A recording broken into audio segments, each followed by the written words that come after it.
மூட்டைகளை பாதுகாத்திட தமிழக அரசு நடவடிக்கை நெல் மூட்டைகளை ஏற்றி செல்ல 10,000 நெல் மூட்டைகள்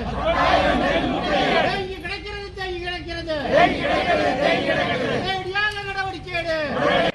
போராட்டம் தமிழ்நாடு விவசாயிகள் சங்கம் நடத்தும் போராட்டம்.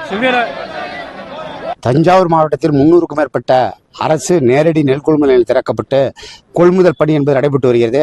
இந்த சூழ்நிலையில் ஒவ்வொரு அரசு நேரடி நெல் கொள்முதல் நிலையங்களிலும் 10,000க்கும் மேற்பட்ட கொள்முதல் செய்யப்பட்ட நெல் மூட்டைகள் வெட்ட வெளியில் அடுக்கி வைக்கப்பட்டதால் விவசாயிகளுடைய நெல்லை கொள்முதல் செய்வதில் காலதாமதம் ஏற்படுகிறது. விவசாயிகள் நெல்லை கொட்டி வைத்து காத்து கிடக்கக்கூடிய ஒரு சூழ்நிலை என்பது ஏற்பட்டிருக்கிறது.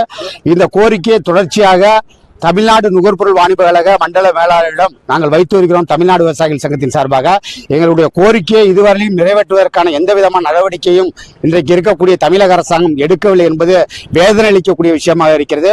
உடனடியாக எங்களோடு உணவுத்துறை அமைச்சர் அல்லது வேளாண் துறை அமைச்சர் பேச்சுவார்த்தை நடத்தி இந்த நெல் மூட்டைகளை உடனடியாக சேமிப்பு கிடங்குகளுக்கு அரவைக்கு எடுத்துச் செல்வதற்கு நடவடிக்கை எடுக்க வேண்டும். அதே போல் காத்து கிடக்கக்கூடிய விவசாயிகளுடைய நெல்லையும் உடனுக்குடன் கொள்முதல் செய்வதற்கான நடவடிக்கையை மேற்கொள்ள வேண்டும் என தமிழ்நாடு விவசாயிகள் சங்கத்தின் சார்பாக வலியுறுத்தி இந்த காத்திருப்பு போராட்டத்தை தமிழ்நாடு நுகர்பொருள் வாணிப கழக தஞ்சை மண்டல மேலாளர் அலுவலகம் முன்பு நடத்தி வருகிறோம். உடனடியாக அமைச்சர் பேச்சுவார்த்தை நடத்தினா அப்படி நடத்தலைன்னா போராட்டம் தொடரும்.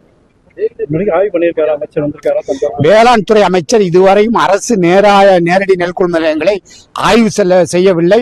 இது கவலை அளிக்கக்கூடிய விஷயம். உடனடியாக மிகப்பெரிய பிரச்சனையாக இருக்கக்கூடிய விவசாயிகளுடைய பிரச்சனையில் கூடுதல் கவனம் செலுத்தி உடனடியாக ஆய்வு பணியை மேற்கொள்ள வேண்டும். அது மட்டுமல்லாமல் தேங்கி கிடக்கக்கூடிய நெல் மூட்டைகளை ஏற்றிச் செல்வதற்கான நடவடிக்கையை மேற்கொள்ள வேண்டும்.